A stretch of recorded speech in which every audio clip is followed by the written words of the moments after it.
സർക്കാർ പ്രഖ്യാപിച്ച മത്സ്യബന്ധന നിരോധന കാലയളവിൽ 200 നോട്ടിക്കൽ മൈലിനുള്ളിൽ മത്സ്യബന്ധനം നടത്തുന്ന വിദേശ മത്സ്യബന്ധന കപ്പലുകളും ട്രോളറുകളും പിടിച്ചെടുക്കാൻ കോസ്റ്റ് ഗാർഡിന് നിർദ്ദേശം നൽകണമെന്നാവശ്യവുമായി ധീവരസഭ രംഗത്ത്. ഇന്ത്യൻ മത്സ്യത്തൊഴിലാളികൾക്ക് നിരോധനം ഏർപ്പെടുത്തിയിട്ട് ആ സമയത്ത് വിദേശ കപ്പലുകൾക്കും ട്രോളറുകൾക്കും മത്സ്യബന്ധനം നടത്താൻ സൗകര്യം നൽകിയാൽ മത്സ്യസമ്പത്ത് എങ്ങനെ സംരക്ഷിക്കാൻ കഴിയുമെന്ന് കേന്ദ്ര ഗവൺമെന്റ് വ്യക്തമാക്കണമെന്നും ധീവരസഭ ഉന്നയിച്ചു. ഈ സമയത്ത് 200 നോട്ടിക്കൽ മൈലിനുള്ളിൽ മത്സ്യബന്ധനം പാടില്ല എന്നാണ് കേന്ദ്ര ഗവൺമെൻറ് പറഞ്ഞിരിക്കുന്നത്. എന്നാൽ ഈ സമയത്ത് വിദേശ കപ്പലുകളും ട്രോളറുകളും നിർബാധം ഇന്ത്യൻ സമുദ്രത്തിൽ മത്സ്യബന്ധനം നടത്തിക്കൊണ്ടിരിക്കുകയാണ്.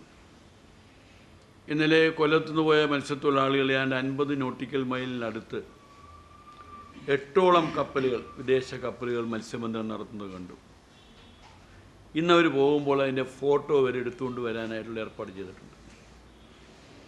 അപ്പോൾ ഇന്ത്യൻ മത്സ്യത്തൊഴിലാളികൾക്ക് 61 ദിവസത്തെ നിരോധനം ഏർപ്പെടുത്തിയ കേന്ദ്ര ഗവൺമെൻറ് ഈ വിദേശ കപ്പലുകളെയും ട്രോളറുകളെയും നിയന്ത്രിക്കുന്ന കാര്യത്തിലോ നിരോധിക്കുന്ന കാര്യത്തിലോ നടപടിയൊന്നും ഉണ്ടായിട്ടില്ല.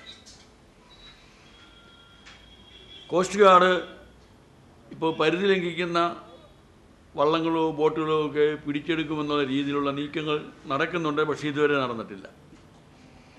ഇന്നലെ കേരളത്തിൽ എങ്ങും തന്നെ അവർ നിയന്ത്രിക്കുകയോ താക്കീത് കൊടുക്കുകയോ ഒന്നും ചെയ്തിട്ടില്ല.